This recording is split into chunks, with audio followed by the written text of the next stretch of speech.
Hello. Welcome to the ARLnow podcast. I'm your host, Lene, back here with Dan and Vernon. Good to be back, guys. It's been a minute. It does feel good to be back. I was surprised how much I missed this. No offense.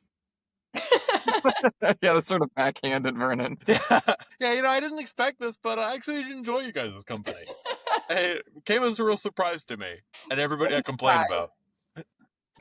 All my friends are like, "Don't you hate those guys?" And I was like, "Yeah, but now I don't have material to complain about." So. Now we will. I hate them. Turns out they're so-so. But yep, that sounds about right. With Lena and others. And others, yeah. Well, I was not in the past week, 2 weeks. So Lene and Vernon and other. Yeah, you've only missed one. Last week we didn't do it. So I think that was fun too. I think we just weren't feeling it. So we didn't, which is the nice thing about having a newsroom where everybody you talk to is like immediately in your vicinity. We should be like, do you want to do a podcast this week? Nah. It's like, all right, guess we're not doing it. So not feeling it is a great excuse to not do something. Oh, absolutely. It's the summer. It's also how you know it's real banter and like real energy, because if we didn't feel like doing it, we just wouldn't be here. Yeah, it'd be a lot more boring. Yeah. Be a solid 5-minute podcast in and out. Yeah. Yeah, exactly. Just read verbatim what the article was.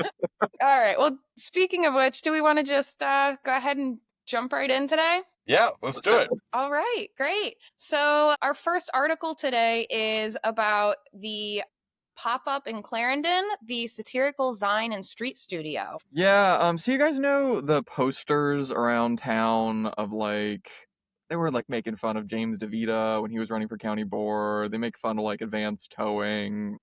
Are you guys familiar with the? Yeah. So they the make fun of us. They make fun of us. Yes, I guess I should have mentioned that. Good natured. Yeah, the guy who's behind those, you might see him on the streets these days, because he actually has a new studio pop up. Sometimes most of the time I think he's in Clarendon, sometimes he's in Courthouse, and you can like check out his art, and he's also collecting submissions for a new zine that he's starting, which is kind of cool. Is this Wilson B? Yes. Because I remember when we first talked about Wilson B in the newsroom, we were like, oh, we finally know this person, we finally know the real name, and it's Wilson B. And then one of the other reporters was like Wilson Boulevard? We're like, no, damn it, like we thought we knew. But no, it turns out that is actually their name. So Wilson B. Supposedly. I don't know. Yeah, supposedly. Who knows for sure? It might not be the smartest idea to be like giving around your name, because I'm not sure if all those posters around town are actually legal or not, but... Yeah. Well, anytime I'm doing something illegal, I'm always trying to leave my name. I'm like, I am breaking into this place, and my name is Dan, and I work at ARL now. Yeah, that's fair. I say that too. Yeah, so it's a mobile art workshop on a bike, it sounds like? Yeah, he likes to bike around. I'm not sure if he bikes here. I know that he does a lot of biking.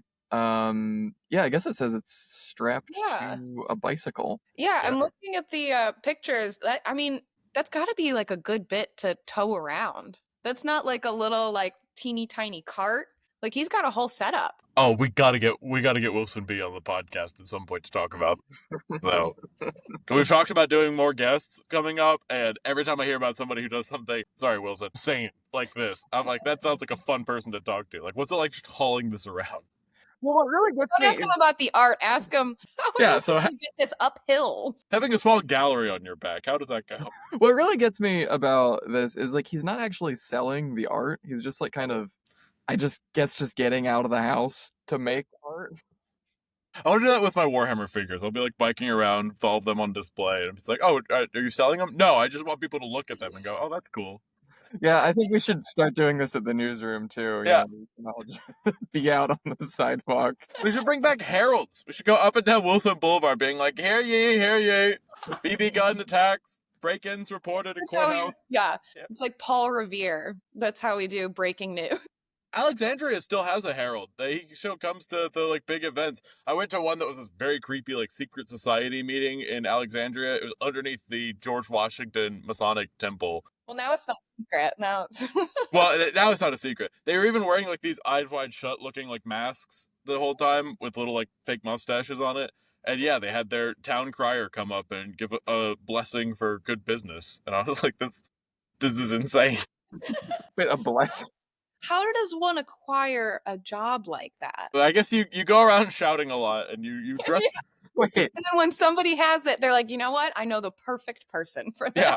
Wait, he also dressed in like a tricorner hat and stuff, so I guess dress for the job you want. but he's giving blessings? It's like a ceremonial like introduction thing. I don't know if it was exactly religious, but it was some sort of like benediction on behalf of local businesses. Interesting. Well, So. We've got Wilson B's next side gig. There we go. Yeah, but I mean, that seems pretty cool. It sounds like a fun way to spend your time if you're like, I got nothing to do today. Go take my giant bike. I wonder if Wilson B will say that is why he does this, because he didn't have anything else going on that day. No, it does sound really cool. I like it.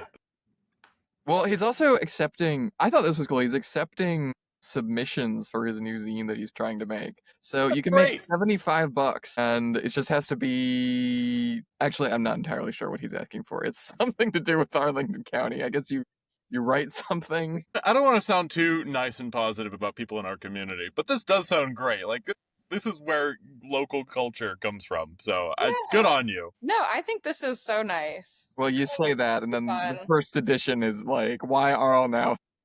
Well, that's why I'm trying to be nice. Like, I'm being extra nice, so at the first zine we don't open it up and it's like parodies of all of us with like horses' bodies or something on it. So it's like the characters, the drawings that people do, and it just always hurts your feelings.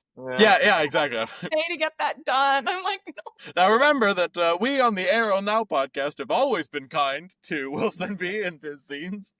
Always been kind and also very sensitive. Very sensitive, yeah. I think it's a good thing to report when your stop sign is defaced. I've always supported people doing that. I never said anything of the contrary. Never. Thank God this podcast isn't recorded, otherwise we'd be in real trouble. There's no record of that anywhere. Right. Lucky us. No one can fact check. Well, moving on to our next article. High schooler uncovers history of Arlington's first known Chinese restaurant. I think this is awesome. So there was in the early, I think it was in the 1950s, there was a Chinese restaurant, which was one of the first ones in the region. And there were other restaurants that had like Chinese dishes and some like kind of touristy sort of cheap paraphernalia on it. But this is one that was actually like dedicated to Chinese cuisine, dedicated to displaying genuine like Asian culture in Arlington. And it was a big deal, and I think that's really cool to go back and look at that kind of local history. It was very active in the community. One of the interesting parts of this was in the 1960s when you had Jim Crow laws across the South, and there were sit-ins around Arlington. This was a big deal. This was one of the first places to fully integrate, to go against those Jim Crow laws and say, we're not going to segregate in our restaurant. That's pretty cool. So yeah, this is on display. I think it's at the, where is this? The Arlington Historical Museum. It's at the Arlington Historical Society. It's where this is all on display. It's a temporary museum, and it's really cool that a local high schooler did this, kind of got involved in their community and did this deep dive into the research. So yeah, I think it's awesome. Yeah, I think it's so cool that, like you said, a high schooler went and did that. Like, that's a really cool thing to go and do instead of, I feel like there's a million easier things that they could do, that they could research. And this is. Yeah. And even part of this is about there are areas where they don't have the information. They don't know when exactly it closed. They don't know some other information like that. And so part of the learning lesson here, I feel like if you're a high schooler, is not just what you can uncover, but what you can't, and working around that as you design an exhibit. Yeah. I mean, I would imagine it'd be pretty tough to actually track down information on some of this. Did they talk about how they actually were able to go back into history and like find out about a specific restaurant? Yeah, a lot of it was newspaper reporting from the time. Extensive like connection newspapers around here have extensive archives on stuff like this. But even then, I mean, that can't be easy to sort through all of that and find it. Right. We cover restaurants opening and closing here, and it's hard in this day and age, much less finding that historically. So, but it was still really cool to see. And they have pictures in there, too, of people sitting down, dining at this restaurant. So, yeah, I'm looking at the picture now, and it's so cool. It's like the a very 60s style photo. Yeah, well, that would make sense. Yeah, I thought it was funny in the story. It was talking about how, like, two of them were ordering actual, like, the Chinese American food they sell at the restaurant. Yeah. And the other two are like, no, we're just going to order off of the American menu that they also had at this restaurant. Yeah, because they had, I think one of the things was the special was wonton soup, an egg roll, chicken chow mein, fried rice, and tea, all for $1.50, which is wild. Every time you read about stuff like that, I know inflation is real and all that stuff, but just reading that, I'm like, right, $1.50. That's insane. I'm like, I want to know what the conversion for that would be. It's still got to be a cheap meal. It's gotta be, yeah. I'm just imagining like going to a Chinese restaurant and ordering a freaking hamburger. Well, it was a novelty here. People didn't know. Yeah. That's what I was going to say. I feel like that's a good idea because that will get people in, and then they're looking at things and they're seeing, like the classic, you see someone going by with a plate and you're like, that looked really good. And then they would be more inclined to order something that they wouldn't have before. So I think it's a good way, to get people to kind of like dip their toe in. So I think that was smart. That was a good business move. What my parents did when we lived in Korea was they would just starve my sister and I. We would not have lunch and then not have breakfast, and then soon enough we'd just go out to dinner, and whatever they had on the menu, we were like, yeah, quail eggs, great. Snail, fantastic. Bring it our way. Not only are they delicacies, they're also like not traditional Korean dishes. So I don't know why but it was just, fell in love with a lot of cuisine that way as a kid. It worked, obviously. Yeah, I mean, like with this restaurant, I got to imagine like the 1950s, like the most like if you're an Arlington resident in the 1950s, like the most obscure food you've had is freaking spaghetti down the street or something. Yeah. By Italians? Yuck. In our 1950s Arlington? I don't know if Italians were cool by then. This must have been off the wall, like going to a Chinese restaurant. Like, what is that? Interrupting your regularly going down to, what's that restaurant that's right on the border between Alexandria and Arlington? It's like a famous burger spot. All right, well, somebody listening right now is just like slamming their hand into the table being like, I know what it's called and I can't communicate it. About like Weenie Beanie? Maybe that's it. I think I want to say Weenie Hut Jr., but that's from SpongeBob. So not the name of the restaurant. Bikini Bottom, not Arlington. Yeah, same thing, same place, basically. All right. Well, moving on. Another article about a restaurant. This one is a new sushi restaurant, a listening bar called Oasis in Clarendon. Yeah, this is really cool. It's Oasis Listening Bar, like you said, and it's a Japanese-focused restaurant. But one of the cool things about this is not only is it sushi and traditional Japanese cuisine, but it's also got a real focus on having musical acts there. Like they have jazz, pop. Some of it I believe will be live, but I think a big part of it is also just having an atmosphere where you can listen to music, having vinyl records around and stuff like that. So it's based on a concept they have in Japan. They have a lot of restaurants similar to these, just these listening bars. And it's kind of a fun, unique atmosphere. I haven't been there myself, but I'm very excited to see it. The full bar and menu is supposed to open up on August 21st. So that'll be something to kind of keep an eye out for. Yeah, it's really cool because it says it's also going to host DJs too.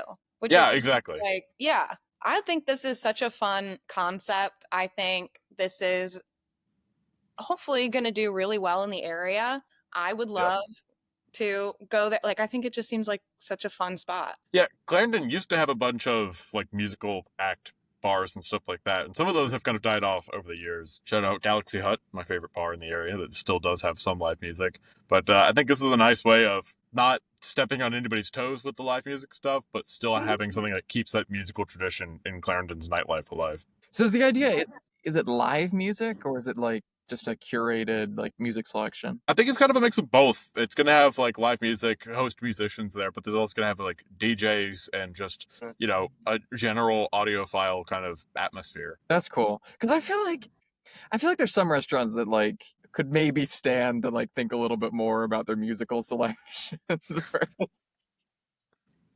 You want to name names? Want to throw anybody under the bus here in Arlington? Nowhere in Arlington, sure. Those Fairfax places, though, awful. Fairfax needs to get their musical act together. But you guys know what I'm talking about, like, if you go to a place with, like, you're really vibing with the music, like, it really just changes the experience, maybe. I don't know. Maybe. I will say, I feel like sometimes you have to choose between, like, good music or good food. Yeah. So if this spot has both, chef's kiss. That'd be perfect. Yeah, there's a bookstore in Alexandria that obviously not a restaurant place, but it was a bookstore that had really good music. So I was walking through there, and I went up to it was Old Town Books, which I've had beefs with the owner in the past. I hope we're all good. But I went there, they had good music playing, and I like went up to the people working there, and I was like, who's doing the playlist? And they're like, oh, it's just the owner's playlist, or like one maybe the manager or something. And I was like, well, that's awesome. So yeah, it's cool to keep it. They're putting thought into that as well. Yeah. Yeah. There's this one ramen place I like to go to, and they just always have like Taylor Swift on, which I enjoy. Yeah, hold on.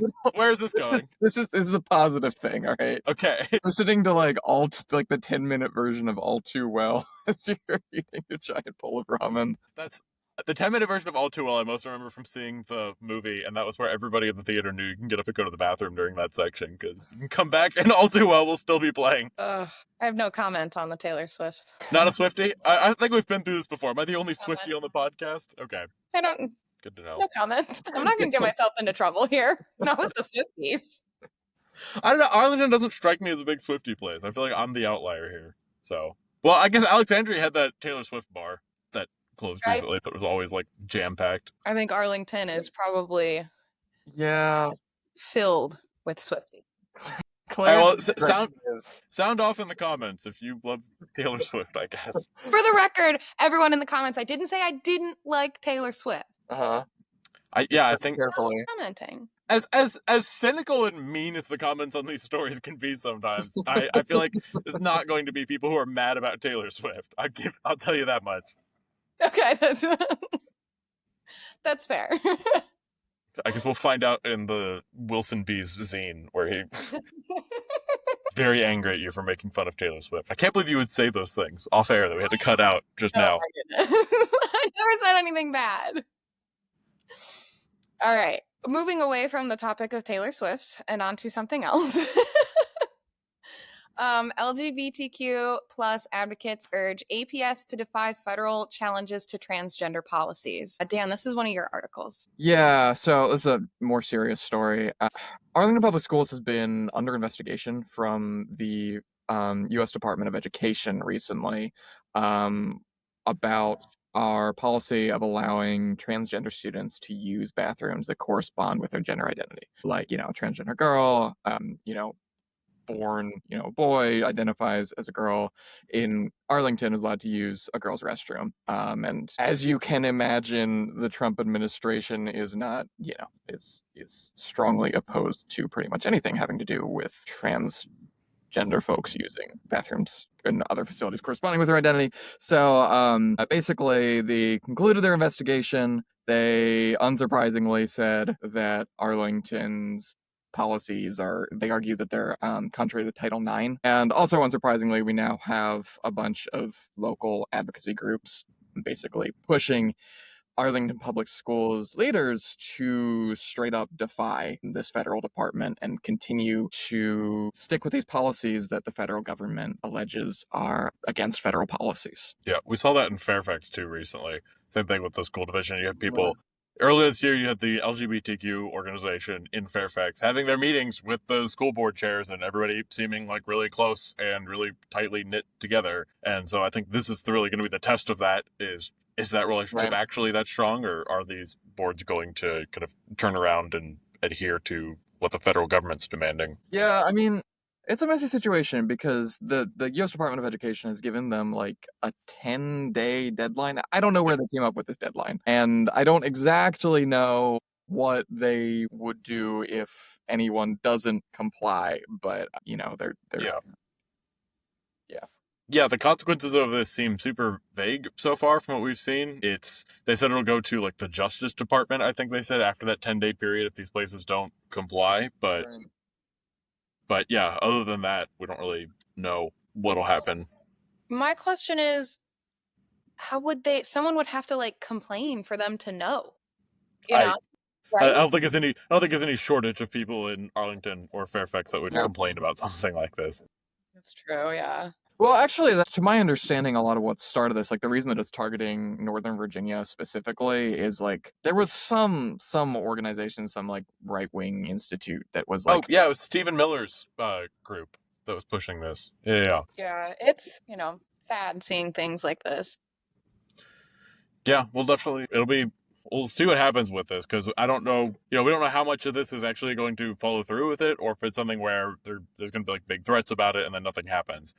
I think funding was another thing that could be watched about this, because do you know how much federal funding supports the Arlington Public School Division? I think I saw that in the story. Yeah, it's not a huge amount. It's like 3% of the school district or something. But I mean, I don't exactly know. Like, obviously, our school district has quite a bit of funding. I think it's like an $800 million budget or something. But like, to my understanding, like if you just pull, it's not like they could just be like, oh, well, luckily we just have an extra 3% of our budget like laying around. Like, there's not. I don't know what the process would look like for like trying to reallocate a few $1 million to make up for that kind of a shortfall. Yeah, and I'm sure, because it's not like the school systems are always so flush with cash and the teachers are rolling in dough, and so it's not like any school system I know of has a whole lot of money to spare either.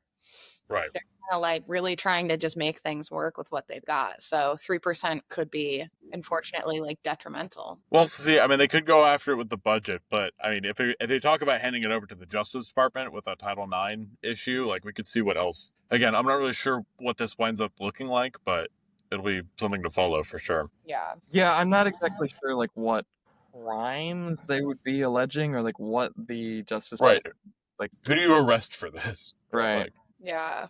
Well, thanks for we'll keep an eye on that one for sure. Yeah. I mean, I definitely do not envy our school board members right now. No, this is a very sticky situation. But gosh, ending on such a light note here. Speaking of sticky, the new dishes at the Japanese restaurant, sticky rice. Be sure to check that out. But have we got any the world's got you down. Fun horse facts on the ARL Now podcast to close out the day. I like how we're also like, we're worried about the Taylor Swift opinions being too controversial. Anyway, Donald Trump at the Department of Education. Let's dive headfirst into that. So, oh my gosh. All right, don't worry. Next up, next week, the ARL Now podcast will address the Israel-Palestine issue. So, along with your favorite clown rankings around Arlington. So. And we'll make sure to do the clown rankings before so that we can Tonal inconsistency, the podcast. Oh my goodness. Well, guys, it's been very good to be back. See you guys in the Wilson B. zine when that comes out. I can't wait. I mean, we spent so much of this episode talking about it. Like, that the cruelest thing will be opening it up and not seeing anything about ARL Now in there. I fully expect to see our faces cut out of the YouTube recording of this, pasted onto, I don't know. That's kind of hacky. I believe Wilson B could do better than that. Hope so. I don't know how the stills get chosen for the articles, but they're not great. I don't know. I'm looking at them. I'm like, oh no, that's what we went with. Well, I thought that too, because I was like, at first, let's pick a more flattering picture, and then I looked through the entire video, and I'm like, turns out there just aren't flattering pictures of me out there. Well, it needs to be like a still where all of us are all making flattering faces, because there's always going to be one of us. All right, ready, set. All right, there we go. There's our thumbnail. Everybody listening in is going to be very confused, but we all look great for anyone listening. Yeah, we should do that at the end of each of these. Yeah, when we sign out, we all just do our little pose. Yeah. All right. We'll see everybody next week. See y'all next week.